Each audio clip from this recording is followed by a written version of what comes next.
Hi, Mr. Kirk. I'm Aaron, and I'm a student here. I want to start off by saying I appreciate you giving me this opportunity to discuss these issues with you, and want to say that though our beliefs differ greatly, I still think it's awesome to be able to converse with you respectfully. For anyone recording me, please put me in an SJW cringe compilation. That's part of my childhood. Oh, okay, good. I think we can arrange that. But here's what I want to ask you about. Trans youth experience extremely high suicide rates, and trans youth who transition, receive hormone therapy or surgery have significantly decreased rates of suicide, according to studies by Turbin et al. And Almazan Karoglian et al. In fact, this effect becomes stronger the earlier they receive the surgery or hormone therapy, according to those same studies. Additionally, the Diagnostic Statistical Manual of Mental Disorders suggests treating gender dysphoria with transition hormone therapy or surgery. So I guess just from a purely practical standpoint, regardless of political belief or what you think about trans people, wouldn't it be a good thing to allow access to these surgeries, just sort of empirically? Sure, let me first ask you a question. Why was there not a trans suicide issue in the 90s? Are you sure that there wasn't? It's very possible that the publicization and destigmatization of transgenderism now is making it so that people who might have committed suicide before, yeah. So the one thing we can agree on is people need help, right? I think the best way to help somebody that's suffering under a delusion is cognitive-based therapy and non-chemical, non-pharmacological interventions. You'd probably agree to be able to have counseling therapy. For example, if a girl's 11 years old and she's experiencing puberty or her father's not around and she might think she's a boy, wouldn't it be more loving to say, hey, let's go through some therapy to actually get you back into alignment with your biological reality, not put you on Lupron or chemical castration or irreversible surgical methods? That would probably be rational, right? Charlie Kirk started off with some good points, but we all know the liberal leftist is going to come with some stupidity or answer with a stupid question. It's very sad that this student believes the cure to all of this is to put them on hormone therapy even when they're younger, when they don't even know who they are. And we should just go ahead and believe them because apparently the suicide rates are lower when they take it when they're younger. These are people who don't even have their brains fully developed, and we're going to listen to what they say. These are people who also at some stage between those years believe in Santa Claus, but let's take their word for what they say it is. Before we get back into the video, I need all of you to turn on your post notifications so that you get notified when one of my videos come out. Subscribe to the YouTube channel, like the video if you enjoyed the video, comment down below. I'll try and reply to as many comments as possible, and follow me on Instagram and Twitter at YinkaThatGuy. Let's get back into the video. I think that if it were possible to reduce these feelings by, I guess, cognitive behavioral therapy and things like that, I would definitely think that would be great.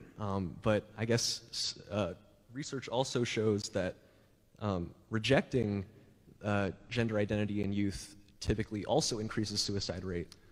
So let me ask you another question. Do you think that people that are suffering under the mental delusion of transgenderism might have other underlying mental health issues?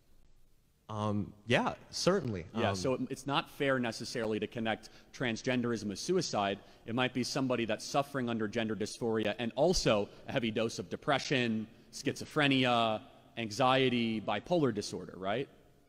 Yeah, I guess, but just empirically, allowing access to trans or gender-affirming surgery does reduce that suicide Not necessarily. Rate. So after 6 years, there's a big thing called transition regret.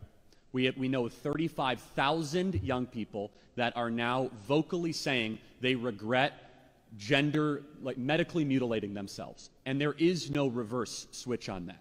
So again, wouldn't it be rational to do what is reversible, which is just cognitive behavioral therapy, not what is irreversible to a 12-year-old that might be going through a temporary puberty-driven crisis? Wouldn't that be a more loving, rational way of... The thing is, they don't care about all of that. They just want to cater to what they feel. They want to cater to what a 8 to 12-year-old says about themselves and believe them for what they say it is, rather than curing the actual issue, which is more so a mental issue. But they just want to follow all this propaganda and all these things that have been put in social media, telling them that now that you can be a girl when you're a boy and you can be a boy when you're a girl, when it's just all rubbish. And it's crazy to see that adults are also being propagandized into believing all of this rubbish. More so college students who are supposedly in higher education and are supposedly the future of the next generation, and this is the rubbish that they believe in. Going about it, because what we have now is a boom industry of quote-unquote gender-affirming care clinics and pediatric gender clinics for 12, 13, and 14-year-olds, some of which, by the way, do not require parental consent, of a 13-year-old that might make a mistake. And I think you would agree, you made mistakes when you were 13 years old, right? Of course, of course. Yeah, so shouldn't we have a healthcare system and laws that reflect trying to protect the innocence of a 13-year-old, not trying to incentivize their mistakes where they can't reverse that decision later in life? Yeah, I definitely agree that there are certainly people who do regret these surgeries, and I don't think that's something we should minimize.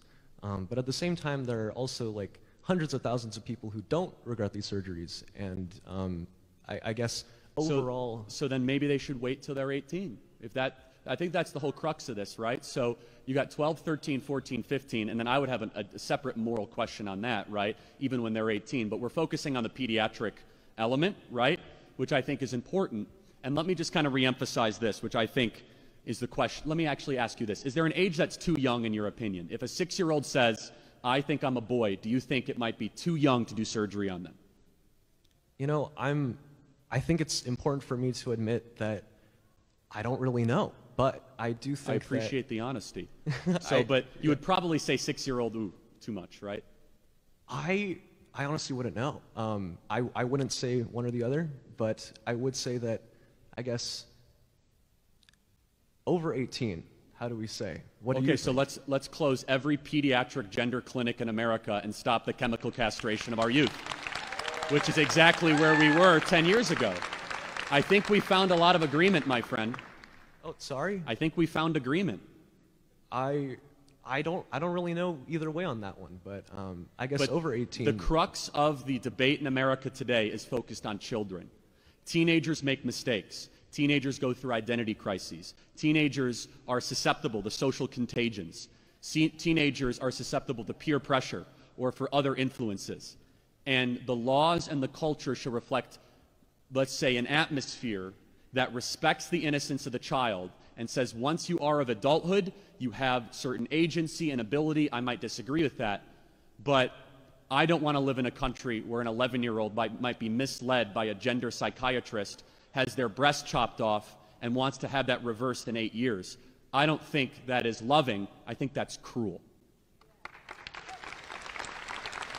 Absolutely true what Charlie Kirk said, and I keep saying it's absolutely sad that we have grown adults saying he doesn't know whether a 6-year-old should be able to go through all of these surgeries and things like that, and it's absolutely sad. Grown adults don't even know that, but yet we're supposed to sit here and follow their opinion and their advice and what they say when they don't even know what a 6-year-old should do. With the way they're going, they might as well just say that 6-year-olds should be able to drink as well. Why not? They should be able to get tattoos as well. Why not? As long as they say it and they believe, I want to get a tattoo, they should be able to. But for some reason, these will be the same people who say no, they can't. But for them to be able to change their gender, they believe they're allowed to do that, and that just shows the craziness and the despicable nature of these people. But anyway, that was another video, another reaction. As I usually say, if you guys enjoyed the video, like the video as much as possible, comment down below, subscribe to the YouTube channel, follow me on Instagram and Twitter at YinkaThatGuy, and I am out.